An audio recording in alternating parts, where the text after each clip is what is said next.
Terima kasih atas kesempatan yang diberikan. Saat ini kami dari kelompok 6 mata kuliah Artificial Intelligence akan menjelaskan tentang materi AI yang keempat. Dengan anggota kelompok saya sendiri, Wayan Genius Sukarya dengan NIM 2202408, Fabiola Stefani Anas 2202491, dan Lorenz Rafael Manumpil 2202438.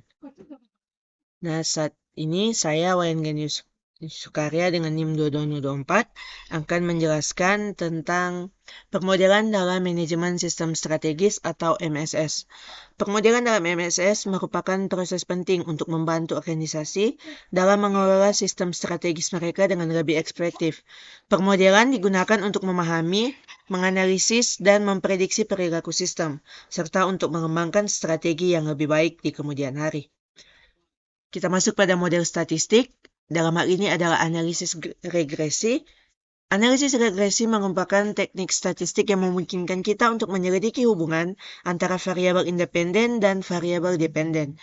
Model regresi dapat membantu mengidentifikasi faktor-faktor utama yang mempengaruhi kinerja organisasi. Analisis regresi terbagi dalam 3 bagian, yakni regresi linear, regresi non-linear, dan juga regresi berganda. Nah, saat ini kita masuk ke dalam model finansial. Model finansial digunakan untuk menganalisis dan memprediksi kinerja keuangan organisasi. Model ini memungkinkan organisasi untuk memahami dan mengelola aliran kas, profitabilitas, dan solvabilitas. Model finansial memiliki 3 bagian, yakni model perencanaan keuangan, model analisa investasi, dan juga model simulasi keuangan. Yang selanjutnya kita masuk ke dalam mode optimasi. Digunakan untuk mencari solusi terbaik untuk masalah yang memiliki sejumlah batasan. Model ini terbagi ke dalam 4 bagian, yakni identifikasi masalah, pembentukan model, pemilihan algoritma, dan juga evaluasi dari solusi. Selanjutnya kita masuk ke dalam aspek-aspek dalam permodelan. Aspek-aspek dalam permodelan dalam MSS mencakup berbagai aspek yang saling terkait. Aspek-aspek ini penting untuk memastikan bahwa model yang dikembangkan akurat, relevan, dan bermanfaat. Terdiri dari 4 bagian, yakni identifikasi masalah, analisis lingkungan, identifikasi variabel, dan juga perkiraan. Identifikasi masalah dan analisis lingkungan. Identifikasi masalah merupakan langkah penting dalam permodelan. Masalah harus didefinisikan dengan jelas dan spesifik. Analisis lingkungan meliputi identifikasi dan analisis faktor-faktor eksternal dan internal yang mempengaruhi masalah. Faktor internal dan faktor eksternal. Dalam hal ini, faktor eksternal ekonomi, faktor internalnya adalah manajemen. Faktor eksternal politik, faktor internalnya sumber daya. Faktor eksternal teknologi, faktor internalnya struktur organisasi. Faktor eksternal sosial, faktor internalnya budaya. Nah, selanjutnya kita masuk ke dalam identifikasi variabel. Variabel adalah faktor-faktor yang mempengaruhi masalah yang ingin diselesaikan.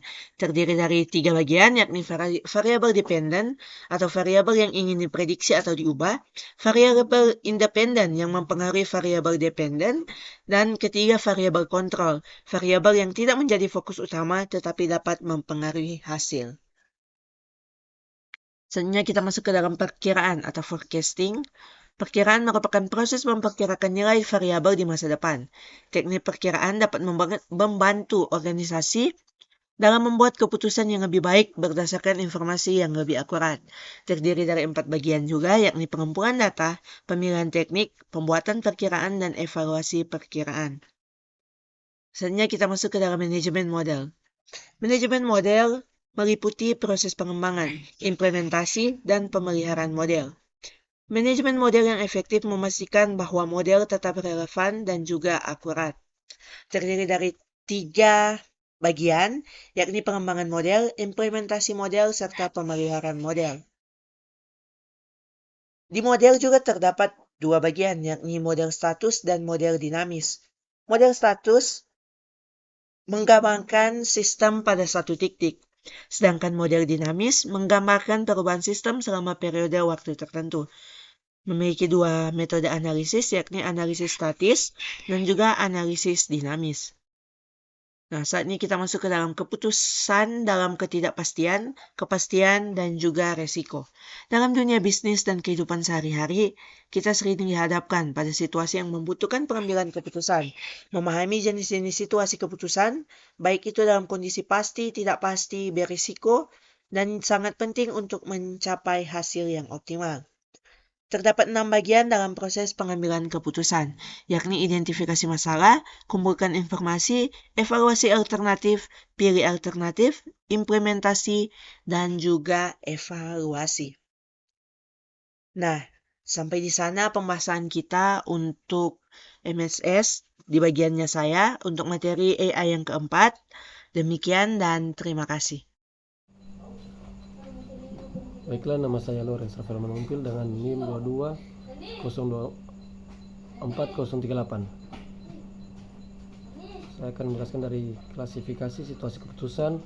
1. Kepastian dalam situasi ini semua informasi tentang alternatif dan hasil yang mungkin terjadi sudah diketahui dengan pasti. 2. Ketidakpastian situasi di mana informasi tentang alternatif dan hasil yang mungkin terjadi tidak lengkap atau tidak pasti. 3. Risiko situasi yang melibatkan beberapa alternatif dengan probabilitas yang diketahui untuk setiap hasil yang mungkin terjadi. Tabel situasi keputusan. Diagram pengaruh. Definisi. Diagram pengaruh merupakan alat visual yang membantu dalam proses pengambilan keputusan. Diagram ini menggambarkan hubungan antara keputusan, faktor-faktor yang mempengaruhinya dan hasil yang mungkin terjadi. Diagram pengaruh elemen-elemen. Keputusan yang sedang dipertimbangkan biasanya ditampilkan sebagai kotak persegi panjang. Faktor pengaruh faktor yang dapat mempengaruhi keputusan ditampilkan sebagai kotak oval. Hasil yang mungkin terjadi dari keputusan ditampilkan sebagai kotak persegi panjang. Hubungan antara keputusan, faktor pengaruh, dan hasil ditampilkan sebagai garis berarah. Contoh diagram pengaruh. Keputusan, investasi produk baru. Faktor pengaruh dalamnya permintaan pasar, kompetisi, biaya produksi. Hasil di dalamnya sukses, gagal. Pengambilan keputusan dalam situasi kepastian. Dalam situasi pasti, pengambilan keputusan relatif mudah karena informasi tentang alternatif dan hasil yang mungkin terjadi sudah diketahui. Prosesnya melibatkan analisis yang logis dan pemilihan alternatif yang optimal berdasarkan keuntungan dan kerugian yang jelas. Pengambilan keputusan dalam situasi ketidakpastian. Pengambilan keputusan dalam situasi ketidakpastian memerlukan pendekatan yang lebih strategis, melibatkan analisis kualitatif, intuisi, dan pertimbangan terhadap risiko yang tidak diketahui. Terima kasih atas kesempatan yang diberikan. Perkenalkan, nama saya Fabiola Zivanya Anes dengan NIM 22024191. Saya akan melanjutkan materi selanjutnya dengan materi pengambilan keputusan dalam situasi risiko. Pengambilan keputusan dalam situasi risiko melibatkan pertimbangan probabilitas dari hasil yang mungkin terjadi. Teknik analisis, seperti analisis sensitivitas dan analisis risiko, membantu dalam mengevaluasi dan mengelola risiko yang dihadapi. Selanjutnya, kita masuk pada diagram pengaruh, pengertian dan penerapan. Diagram pengaruh adalah alat visual yang sangat berguna untuk memahami dan menganalisis hubungan antara variabel dalam sistem kompleks. Diagram ini menunjukkan pengaruh atau ketergantungan suatu variabel terhadap variabel lainnya, membantu kita dalam memahami alur sebab akibat dan dampak dari perubahan satu variabel terhadap variabel lainnya. Elemen-elemen diagram pengaruh. Yang pertama, variabel. Variabel merupakan elemen utama dalam diagram pengaruh yang mewakili faktor atau aspek yang sedang diteliti. Variabel-variabel ini dapat berupa kuantitatif atau angka, atau kualitatif atau deskripsi. dan biasanya diwakili oleh bentuk-bentuk geometris seperti kotak atau lingkaran. Yang kedua, hubungan. Hubungan antara variabel ditunjukkan oleh panah yang menunjukkan arah pengaruh dari satu variabel ke variabel lainnya. Panah dapat menunjukkan hubungan positif atau searah atau negatif berlawanan arah, dan juga dapat menunjukkan kekuatan pengaruh. Yang ketiga, keterangan. Keterangan tambahan dapat disertakan pada diagram seperti nama variabel, deskripsi hubungan, atau nilai numerik yang mewakili kekuatan hubungan. Keterangan ini membantu untuk memperjelas makna diagram dan memudah pemahaman. Yang keempat, simbol. Diagram pengaruh seringkali menggunakan simbol-simbol tambahan untuk mewakili jenis hubungan tertentu, seperti delay atau keterlambatan, atau feedback atau umpan balik. Simbol-simbol ini memperkaya informasi yang dapat disajikan dalam diagram. Selanjutnya, contoh diagram pengaruh. Yang pertama adalah kualitas produk.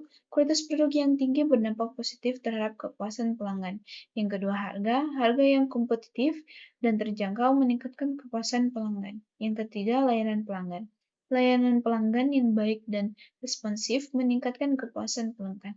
Yang keempat, promosi. Promosi yang efektif dan menarik perhatian pelanggan dapat meningkatkan kepuasan pelanggan. Yang kelima, kepuasan pelanggan. Kepuasan pelanggan merupakan tujuan utama dalam diagram pengaruh ini. Nah, analisis keputusan dengan sedikit alternatif. Yang pertama, tabel keputusan. Tabel keputusan adalah alat yang berguna untuk menyusun dan menganalisis berbagai pilihan keputusan dalam mempertimbangkan kriteria dan hasil yang diharapkan dari setiap pilihan. Yang kedua, pohon keputusan. Pohon keputusan adalah representasi visual dari proses pengambilan keputusan yang menunjukkan pilihan-pilihan yang mungkin, hasil yang diharapkan, dan probabilitas kejadian. Dan yang ketiga, optimasi dengan pemrograman matematis.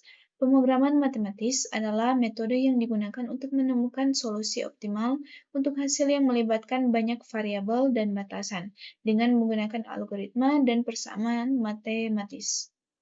Tabel keputusan. Kriteria yang pertama, biaya dengan pilihan 1 rendah, pilihan 2 sedang, dan pilihan 3 tinggi. Kriteria waktu. Pilihan 1 singkat, pilihan 2 sedang, dan pilihan 3 lama. Kriteria kualitas. Pilihan 1 baik, pilihan 2 sedang, dan pilihan ketiga sangat baik. Tabel keputusan. Kriteria adalah faktor-faktor yang digunakan untuk mengevaluasi setiap pilihan keputusan. Dengan pilihan 1 menunjukkan hasil yang diharapkan dari pilihan pertama. Pilihan kedua menunjukkan hasil yang diharapkan dari pilihan kedua. Pohon keputusan. Keputusan 1. Keputusan pertama dalam proses pengambilan keputusan. Hasil 1. Hasil yang diharapkan jika keputusan pertama adalah pilihan A. Hasil 2. Hasil yang diharapkan jika keputusan pertama adalah pilihan B, dan keputusan 2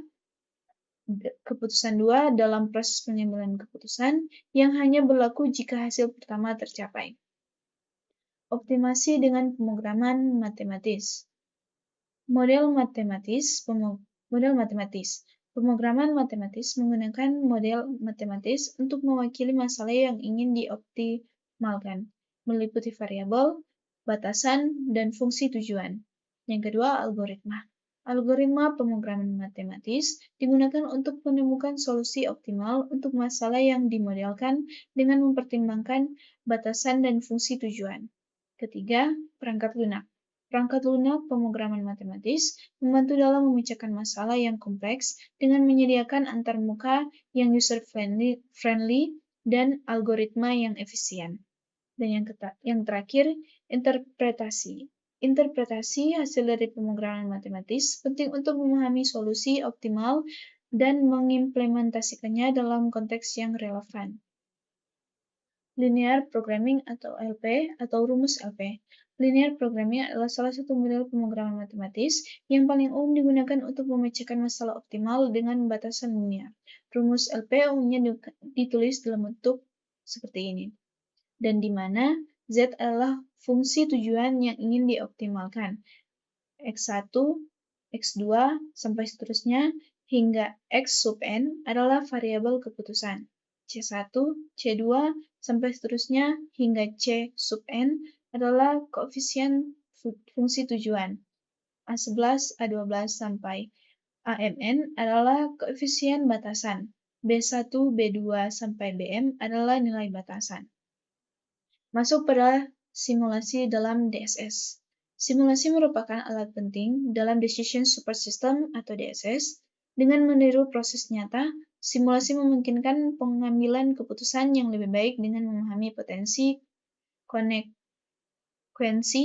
dari berbagai pilihan. Keuntungan penggunaan simulasi. Menganalisis risiko. Simulasi memungkinkan pengujian berbagai skenario dan identifikasi potensi risiko, membantu dalam merencanakan mitigasi.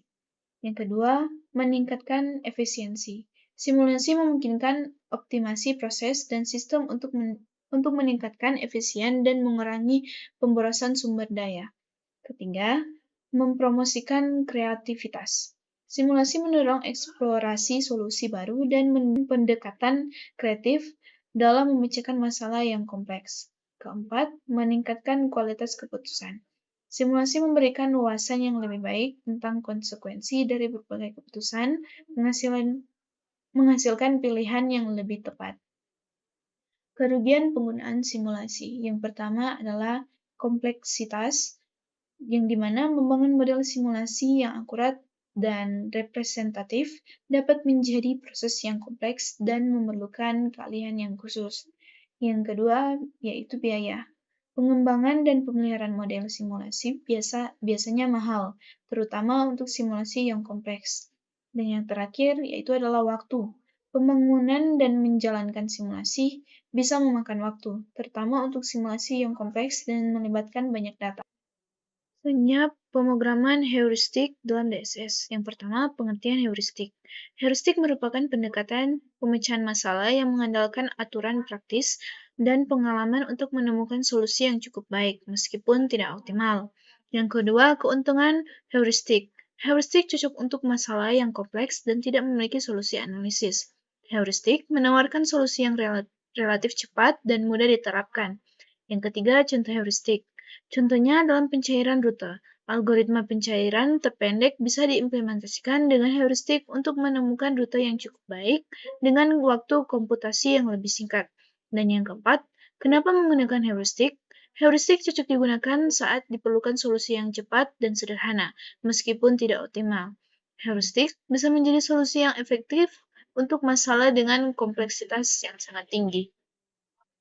Kesimpulan dari DSS, DSS memberikan dukungan yang kuat dalam proses pengambilan keputusan, terutama dalam menghadapi kompleksitas dan ketidakpastian. Model, optimasi, dan simulasi merupakan komponen penting dalam DSS dan memberikan wawasan yang berharga untuk membuat pilihan yang tepat.